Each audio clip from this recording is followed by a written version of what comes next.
About 1 in 5 people who got COVID-19 have some lingering symptoms even after testing negative for the virus. A team of experts looked into the causes of what we termed long COVID. And today our Chief Medical Officer, Dr. Corey Hebert, is joining us with some findings. And, you know, COVID got to be, it just changed everything in this world. It got to be so political. But for people who got COVID, it was real. And the people suffering with long COVID know it's real. Yeah, millions of people have died, and I don't want to bring COVID back up because everybody's like, oh, I'm so glad this is over.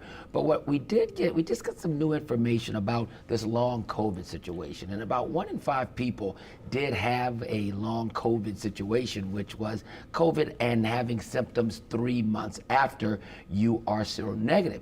But the issue is that we know now what was the general predisposition or the risk factors for someone to get long COVID. And what we found is that if you were a woman or if you had a cardiovascular health history, meaning that you had had a heart attack or some heart disease, which is most people at some point over the age of 40, and then also if you were Native American or Alaskan, right? Those are the 4 things. Now, you know, in Louisiana, sure, you have a small amount of people that are Native American or Alaskan, but there are obviously a lot of women and a lot of people with heart disease. So, you know, one of the things we found also in this study is that the things that made it so that you did not generally get long COVID was, guess what?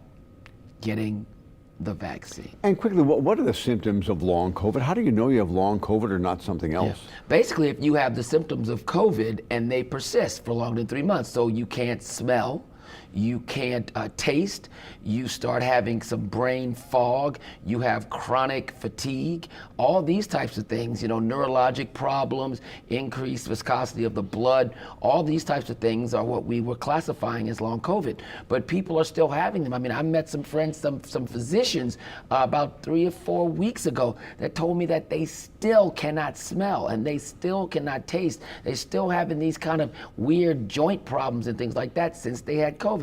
So this is a very real situation, and we are going to really have to kind of deal with this as a medical community in the next 20 to 30 years because COVID-19, it was a neurologic disease. It was also a disease that messed with the viscosity of the blood. So this is something that we're going to have to deal with. There are lots of doctors now even training to deal with long COVID symptoms and even possibly a new discipline of medicine to deal with all these people that are going to have these symptoms persisting for a very long time. And quickly, as a doctor, I know for medical professionals, it frustrated the blank out of them. Yeah.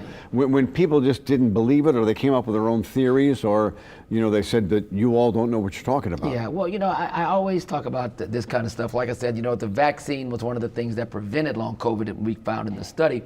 And, you know, when you drive over the Mississippi River Bridge, you know, even though, you know, it's all congested these days, if you don't think all of a sudden, you know, wow, those engineers, I sure hope they're trustworthy. I sure hope, oh, every time you drive across that bridge, you don't think that.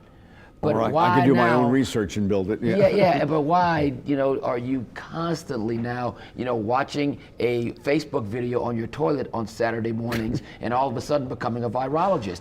This is a problem. There are subject matter experts. There are people that have done this work for about 60 years, some people that are still alive. Calm down, Corey. You feel pretty strongly about this. All right. You'll find this segment and others available on our website, www.ltv.com.